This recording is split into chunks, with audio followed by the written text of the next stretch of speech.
Balamb is a very special place to me. It was the first place I explored in my very first JRPG, Final Fantasy VIII.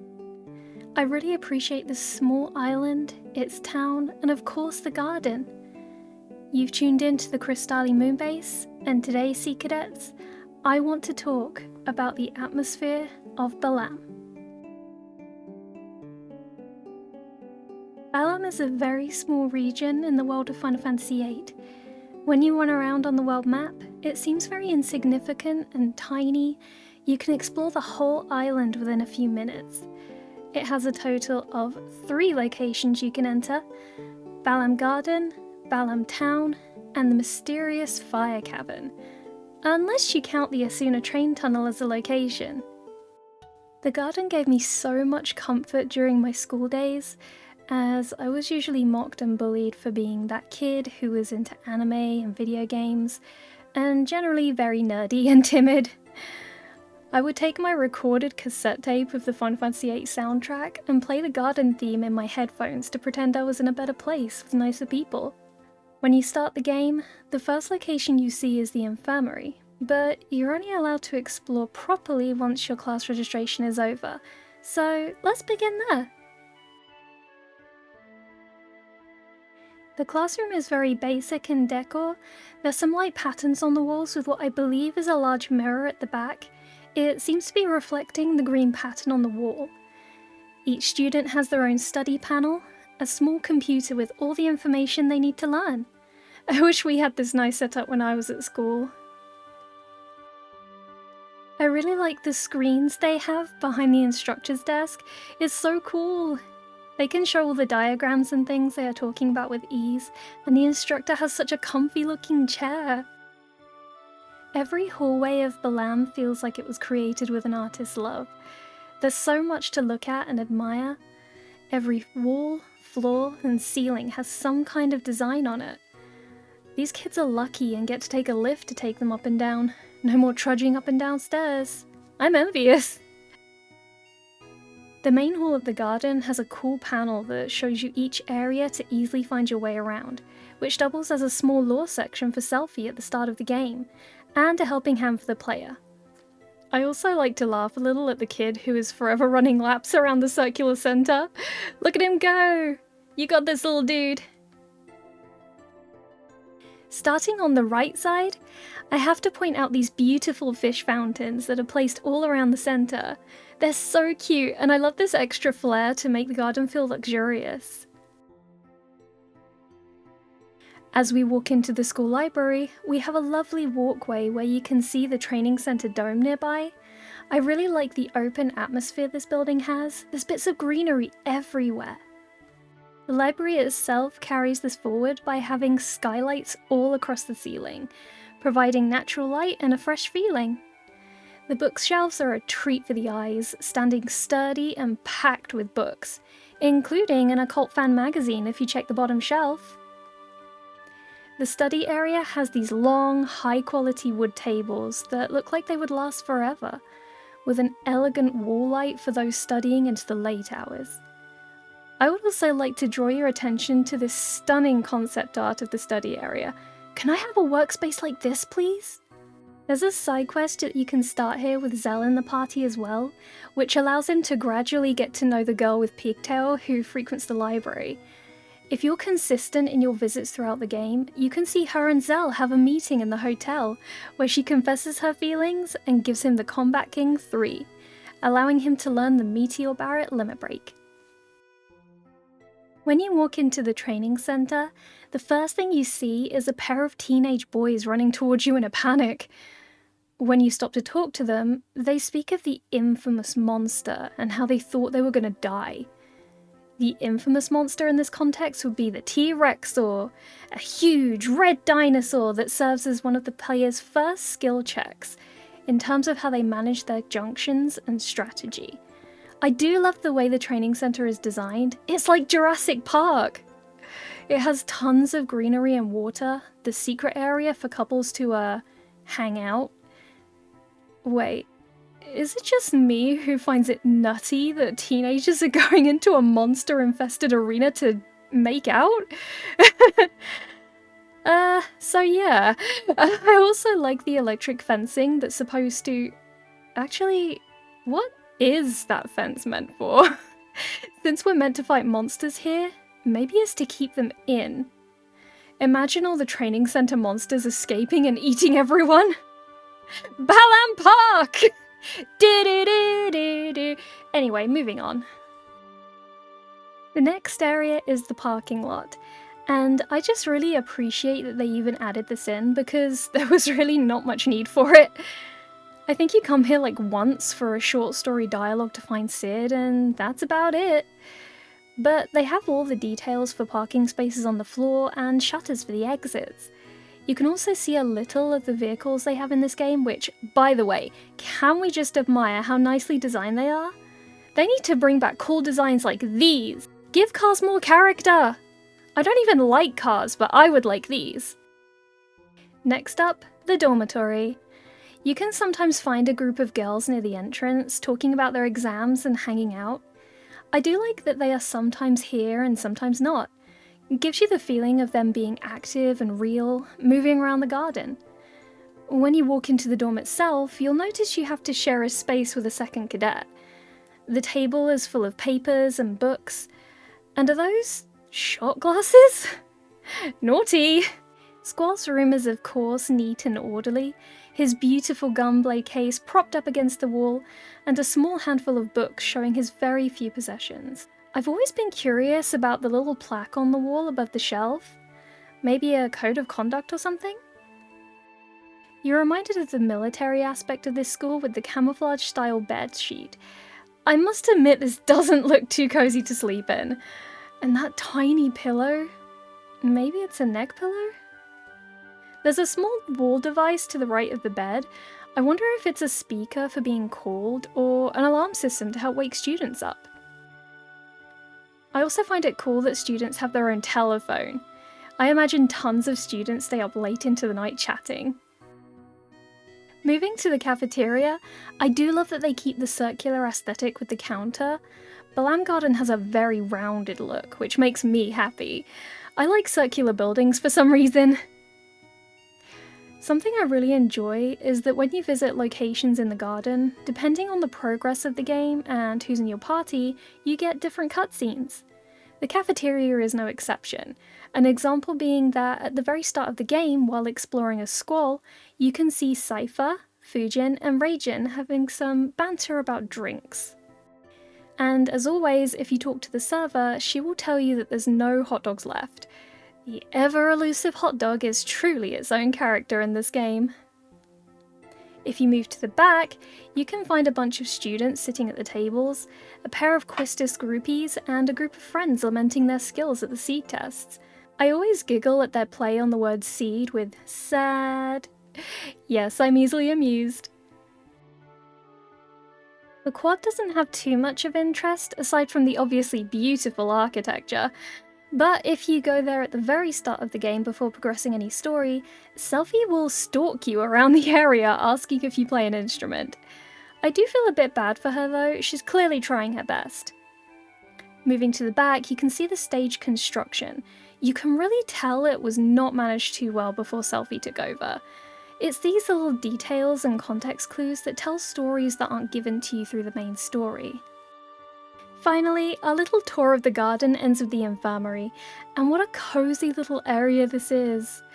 I would like to draw your attention to the ceiling, because wow, they did not have to go so hard on the design for that one particular spot, but they did. I'd love to have a pretty ceiling pattern like that. I am also in love with the tiny round computer that Dr. Kadawaki has. It is very early 2000s sci-fi. I also love the desk because it's got that touch of circular design that you can see throughout the garden. They've really tried to keep the design consistent.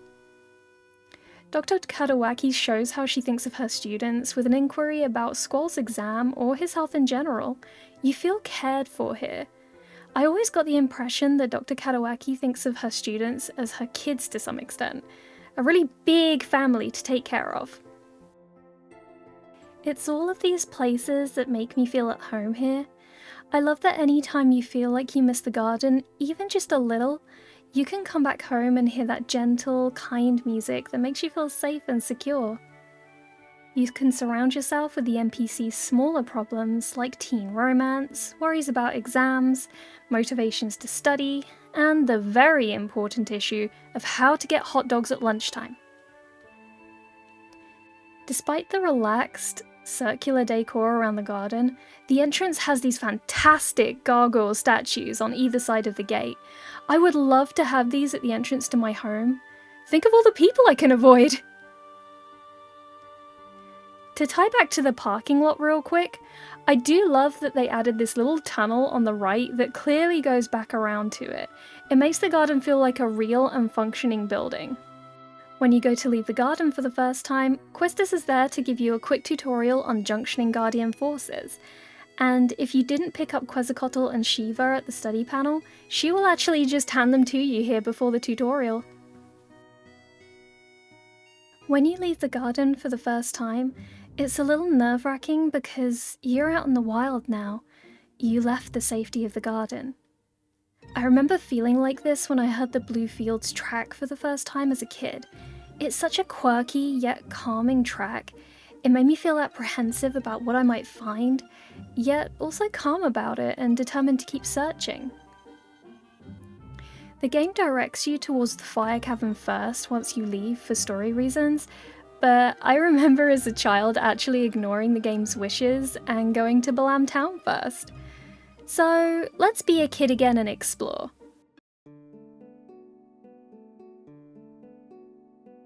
Balamb Town is a very relaxing seaside town, and although it is small, it has a few establishments that signify it gets just enough business to keep the place going, such as the car rental, the train station, the hotel, shops, and the harbour. I feel like the weapon crafting shop gets the most business, with all the sea cadets. I think the main attraction of Balamb Town is its very unique architecture. Each building has a rounded shape in its own style, and the house entranceways are sunken in, almost like little hobbit homes. Even though this is not the case, it gives the impression that they were carved from a cliffside somehow, because of the smooth white stone and the curvature of the buildings. I really enjoy these quaint homes being tucked away like this. It feels more intimate and private. When you go inside these homes, it still has this rounded aesthetic in the archways and decor. In the old man's residence, you can see the main living area has this sunken circular centre, with seating cushions and a small floor stove, most likely for cooking small meals like soups and stews, or making tea. It really gives a sense of warmth. You can gather the family around at night for dinner with the scent of a delicious meal. The seaside vibes are brought in further with the rope-covered ship steering wheel in the entrance, the fish mounted on the white and blue trimmed wall, and the central pole decorations, which look like fish hooks to me. There's a really lovely, elegant stand which holds a TV and what looks like a sound system. There's also what looks like tiny family photos on the wall, which is such an essential part of creating a home in a video game, in my opinion. These tiny blurry pictures give you the impression of love and memories. The next home you can walk into is the Dinches. Zell's mum, fondly known as Ma Dinch, can usually be found in the kitchen, cooking up something or cleaning. She's a welcome sight as you walk in because it reminds you that even though she isn't your mum, she's there for you whenever you want to visit. Ma Dinch is one of those people who is everyone's mum. Anyone can call her Ma and get a home-cooked meal and some honest motherly advice. The entrance hall is simple. There's a cute little coat hanger and an umbrella stand and a very beautiful rug. I really like the carved border around the doorway. I wonder if Ma Dinch or her husband carved it. You can see a few little details on the table, such as a shell dish with some candies in it, no doubt for the big bad rascal who often visits his hero Zell. There's some small framed photos, perhaps of the family, and what looks like a tiny radio and speaker system. I actually really love the detail of these models. You can see the plugs in the back and the switch on top. Mardinch seems to be a lover of plants too, as you can see a few lined up under the table, and a little vase of pink flowers on top. If you squint, you can also see a couple of small seashells near it. I like to think that Zell would explore the beach after he was adopted there, maybe subconsciously connecting to his old orphanage, which was also by the sea. The living room is very cozy and cute, with a table in the middle filled with fruit and cups of coffee or tea. There are also many knickknacks on the shelves like books, pictures, plants, and alarm clock? Seems like an odd place for an alarm clock. Maybe to stop Zell falling asleep while studying. Speaking of studying, you can tell that Zell uses this room to do homework or study because there's workbooks and paper laid haphazardly along the desk, as well as a small desk light, coffee cup, computer, and keyboard. It looks like a low table because there are seating cushions underneath. I can see Zell hunched up over this table late into the night when he realizes he's got a test the next day. I like the little nod to Zell playing the guitar later on in the game, as you can see the guitar propped up against the shelf. It looks like they have a cat perhaps as well. There seems to be a little cat bed next to the TV. The rowing oars on the rack suggest that the Dinches may be a fishing family. Perhaps the elusive Pa Dinch is a fisherman. Moving to Zell's room, we can see that he keeps his room neat. Despite his loud and slightly chaotic nature, he is actually highly disciplined. He has a neatly made bed and a couple of punching bags to practice his moves. You can see how deeply he admires and idolizes his grandfather because of the highly placed photo of him, along with what is insinuated to be his old guns from the war days. Zell aspires to be like him, and I love that these small details in his room helps you to understand his heart a little bit more. As we walk out from the lovely home of Zell's family, we come to the humble train station. I really like the ornate sign it has above the entrance, and I especially love the small shop building next to it. There's this little tower above the shop with a tiny balcony and cute windows. I'd love to go up there. The station itself is very tiny. You can tell there's only room for one train going back and forth between Balamb and Timber, Dollet and Galbadia areas. Now we come to Balamb Hotel. I honestly love this hotel. Even though this town likely doesn't get too many people staying here, the building itself is gorgeous. The ceiling has these beautiful carvings with what looks like a stained glass skylight. I could stand under there for ages just admiring the art. The windows have a lovely view of the ocean. Everything feels light and open. The hotel room you can access is truly stunning. The entire wall has detailed art all over it, with curvy windows above the bed to let the fresh sea air and the sound of waves lull you to sleep.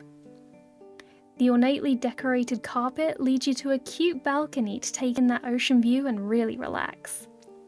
You can even read a Timbermaniacs if you like. As you walk to the right of the hotel entrance, you come to the harbour and a stunning view of the water, and big fluffy clouds in the sky. I like the additional seagulls that fly across the sky too. When you walk to the dock, there's a pretty building in the background. I always wondered what that was for. Maybe a little entertainment hall. This brings us to the end of the Balamb town tour, so let's pop over to the Fire Cavern.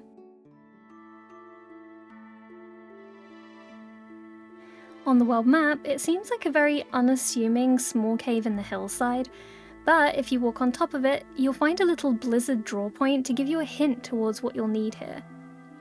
Almost as soon as you walk in, you realise that this isn't going to be just a cave, because of the two garden faculty members standing guard at the entrance. Going through the cavern, you can almost feel the oppressive heat of the lava, the unfriendly jagged shapes of the rocks, and the well-worn pathways that show 12 years of students passing through to test their mettle against the fire elemental creatures within. The music played in the cavern is Find Your Way, which to this day is still one of my favourite dungeon themes. It's so mysterious and haunting, and it really sets the tone to make you feel a little worried about what's within. Their understanding of the battle system, and let them know what is expected of them. You can find a fire draw point here, and the enemies allow the player to draw multiple elemental spells to get to grips with junctioning and fill their stocks. When you reach the end of the winding jagged path, you are faced with a Free as your final challenge, a ferocious and fiery beast who is insulted by your challenge. A fun little dialogue difference is when you defeat Ifrit himself. If you land the final blow yourself, he will say, "For me to lose to a human, very well, I will join you." But if you defeat him using Shiva, he will say, "Ugh, I underestimated Shiva. Very well, I will join you." I just think this is a great little change that tells you these Guardian forces are aware of each other, and makes them feel more real. Once you are done here, the timer stops so you can leave. Unless you're playing the Japanese version, where the timer will not stop, and you actually have to make it out of the cavern too. Our exit from the Fire Cavern concludes our initial time with Balamb, as almost as soon as you return to the garden, you're encouraged to prepare for your field exam and continue the events of the game. I've always really loved Balamb as a beginning region because it's just enough to explore without feeling overwhelmed by places to go, and it has one of the most calming towns in the game, in my opinion. You feel safe and protected in this humble island of small town problems. It always feels like coming home after a long day, and Balamb will always be there to welcome you with open arms. I'm so glad I could share all of these things that I like about Balamb with you, and I would love to know what you like about it too. Feel free to tell me in the comments below, and if you have any other towns that you really like, I would love to hear about them. Thank you so much for listening to this transmission, and have a wonderful rest of your day. Kiraga out. Subscribe please.